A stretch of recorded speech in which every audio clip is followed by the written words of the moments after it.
6-Minute English from the BBC. Hello and welcome to 6-Minute English. I'm Neil and joining me today is Dan, who's weighed down with shopping bags and wearing something very, well, strange. What's going on, Dan? Well, I was feeling a bit miserable, so I decided to cheer myself up by going shopping. Well, that's lucky because the link between shopping and mood is what we're looking at in this 6-Minute English. And of course, we'll be giving you 6 mood and shopping-related vocabulary items. But first, our quiz. Online shoppers in which country spend more per household than consumers in any other country, according to a report by the UK Cards Association? Is it A, the USA, B, Norway, or C, the UK? Norway seems to come top of lots of our lists. So for that reason alone, I'm going to say Norway. Well, okay, we'll find out at the end of the show. Now, Dan, you said just now that you went shopping because you were feeling down. That's right. I like a bit of retail therapy. Retail therapy is a humorous expression which means going shopping to make yourself feel better. Oh, I do that all the time. Yes, I can see. And you're not alone. According to some research done by the website moneysupermarket.com, people are more likely to buy things they'll later regret when they're feeling sad, bored, or stressed. Well, I was feeling a bit down in the dumps, and that's a way of saying sad. Oh dear, Dan. Sorry to hear you've been down in the dumps. I only hope you don't get a pang of regret about your purchases when you get them home. The research suggests that you will. A pang is a sharp pain. We often hear it used figuratively to talk about strong emotions like guilt, regret, and remorse. You're making me feel worse, Neil. Oh, sorry, Dan. It's all for educational purposes. Our audience will learn from your pain. Remorse is like regret. And there's a good expression to describe exactly that bad feeling you get when you realise you don't really need or want the things that you've bought. Buyer's remorse. Okay. Enough about me. Let's hear from Sam, Phil, and Catherine from the Learning English team to see if their mood affects the shopping choices they make. Listen carefully. Can you hear the 3 types of things they say that they buy when they're down in the dumps? Honestly, I tend to buy food.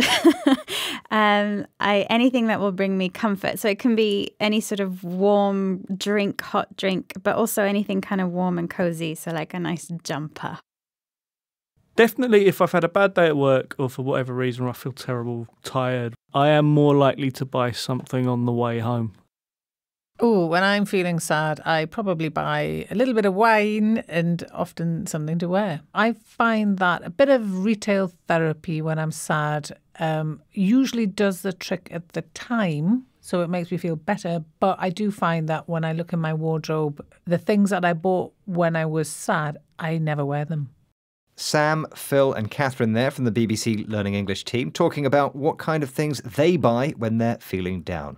What were they? Food, drink, and clothes. Yes, that's right. Sam mentioned she buys food, warm drinks, and a nice jumper to keep her cosy. That's the feeling of being warm, comfortable, and relaxed. Catherine also mentioned drinks, this time wine, and she also said that buying clothes does the trick. That means achieves the result she intended. But what's interesting is that Catherine said she never wears the clothes she buys when she's feeling sad. That's exactly what the survey found. People regret the purchases they make when they're sad, bored, or stressed. Sounds like a case of buyer's remorse. It does indeed. Well, time now for the answer to our quiz question. I asked this. Online shoppers in which country spend more per household than consumers in any other country, according to a report from the UK Cards Association? Is it A, the USA, B, Norway, and C, the UK? And I said B, Norway. And I'm afraid you might need to go and buy some more stuff to cheer you up. You're wrong. The correct answer is the UK. Apparently, UK households spent the equivalent of £4,611, that's almost $6,000, using payment cards online in 2015. Well, I hope they were happy when they made those purchases, or they may feel the pang of regret I'm scared I might get after today's discussion. Well, a good recap of the vocabulary from this program might do the trick. Shall we start with the first word? Do you ever go in for a bit of retail therapy, Neil? Actually, I try to avoid it, especially after reading this survey. I don't think the happiness you feel after buying something lasts very long. In fact, you can end up feeling down in the dumps. Yes, down in the dumps, meaning sad or unhappy. And a pang of regret might follow once you realize you spent a lot of money on something you don't really need. A pang is a stab, used here figuratively to mean a sharp pain, used to talk about strong emotions. And after that pang can come buyer's remorse. I'm beginning to feel buyer's remorse from this leopard skin onesie. It seemed like such a good idea at the time. Well, it does look cozy at least. That's warm, comfortable and relaxed. So I think if that's what you wanted, it does the trick. Does the trick, meaning achieves the results you wanted. Please remember to check out our Facebook, Twitter and YouTube pages. Bye-bye. Goodbye.